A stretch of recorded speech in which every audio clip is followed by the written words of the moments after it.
আসসালামু আলাইকুম। যে যেখান থেকে আমার এই ভিডিওটি দেখছেন, দেশ কিংবা বিদেশ, সবার প্রতি রইল আমার আন্তরিক শুভেচ্ছা ও ভালোবাসা। কেমন আছেন সবাই? আশা করছি সবাই অনেক ভালো আছেন। আমিও আলহামদুলিল্লাহ ভালো আছি। আজকে বাহিরের ওয়েদারটা একটু অন্যরকম, ঠান্ডা ঠান্ডা ভাব, মেঘলা মেঘলা আকাশ। তো সবাই বলছিল আজকে খিচুড়ি খাবে। আমার আপু রান্না করবে। আজকে আপুর হাতের খিচুড়ি খাবো। আপু আজকে সবজি খিচুড়ি রান্না করবে, আর আজকে একটু অন্যরকমভাবে সবজি খিচুড়ি রান্না করবে। এখানে মাংসটাকে আগে কষিয়ে নিয়েছে, তারপর সবজিগুলোকে আলাদাভাবে কষিয়ে নিচ্ছে।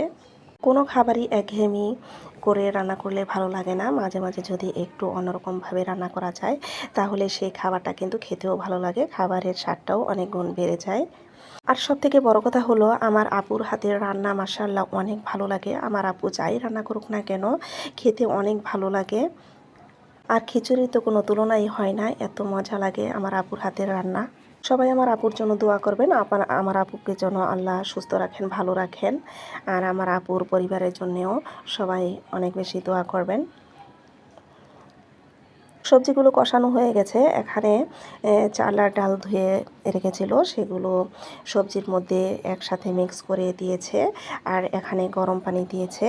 এখন পানিটা যখন বলক আসবে, তার মধ্যে কষানো মাংসগুলো দিয়ে দিবে।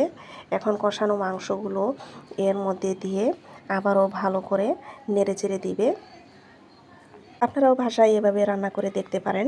আমার মনে হয় খেতে খারাপ লাগবে না। আশা করছি সবার কাছে অনেক ভালো লাগবে। খিচুড়িটা প্রায় রান্না হয়ে গেছে। এখন চুলাটা কমিয়ে আবার কিছুক্ষণ চুলার মধ্যে বসিয়ে রাখবো। 10 মিনিট চুলার মধ্যে বসানো ছিল। এখন 10 মিনিট পর চুলা থেকে নামিয়ে নিচ্ছে আর হটপটে বেড়ে নিচ্ছে। ভিডিওটি কেমন লেগেছে? ভালো লেগে থাকলে কমেন্ট করে জানাবেন। আজ এই পর্যন্তই। আবার অন্য কোনো ভিডিও নিয়ে চলে আসবো আপনাদের মাঝে।